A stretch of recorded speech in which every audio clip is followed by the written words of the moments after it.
2 Samuel chapter 1. Now it came to pass after the death of Saul, when David was returned from the slaughter of the Amalekites, and David had abode 2 days in Ziklag, it came even to pass on the 3rd day, that, behold, a man came out of the camp of Saul with his clothes rent, and earth upon his head. And so it was, when he came to David, that he fell to the earth, and did obeisance. And David said unto him, From whence comest thou? And he said unto him, Out of the camp of Israel am I escaped. And David said unto him, How went the matter? I pray thee, tell me.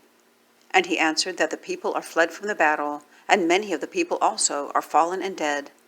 And Saul and Jonathan his son are dead also. And David said unto the young man that told him, How knowest thou that Saul and Jonathan his son be dead? And the young man that told him said, As I happened by chance upon Mount Gilboa, behold, Saul leaned upon his spear, and lo, the chariots and horsemen followed hard after him. And when he looked behind him, he saw me and called unto me. And I answered, Here am I.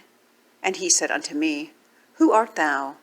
And I answered him, I am an Amalekite.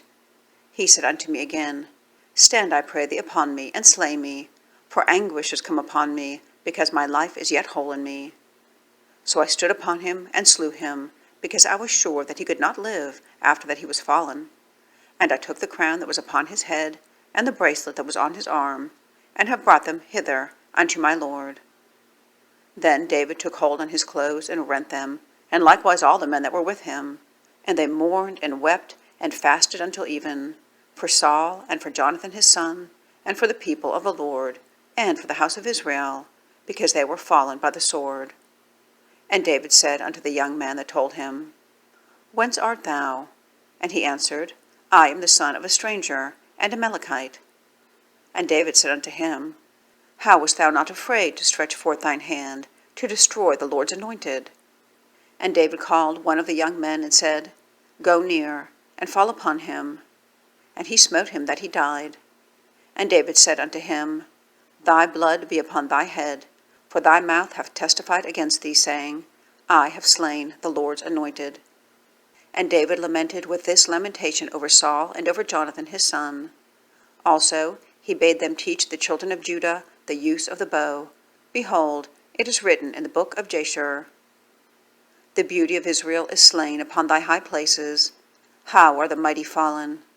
Tell it not in Gath, publish it not in the streets of Askelon, lest the daughters of the Philistines rejoice, lest the daughters of the uncircumcised triumph. Ye mountains of Gilboa, let there be no dew, neither let there be rain upon you, nor your fields of offerings. For there the shield of the mighty is vilely cast away, the shield of Saul, as though he had not been anointed with oil. From the blood of the slain, from the fat of the mighty, the bow of Jonathan turned not back, and the sword of Saul returned not empty. Saul and Jonathan were lovely and pleasant in their lives, and in their death they were not divided. They were swifter than eagles, they were stronger than lions.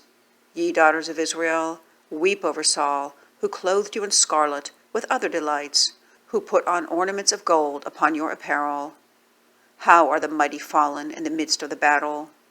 O Jonathan, thou wast slain in thine high places. I am distressed for thee, my brother Jonathan. Very pleasant hast thou been unto me. Thy love to me was wonderful, passing the love of women. How are the mighty fallen, and the weapons of war perished?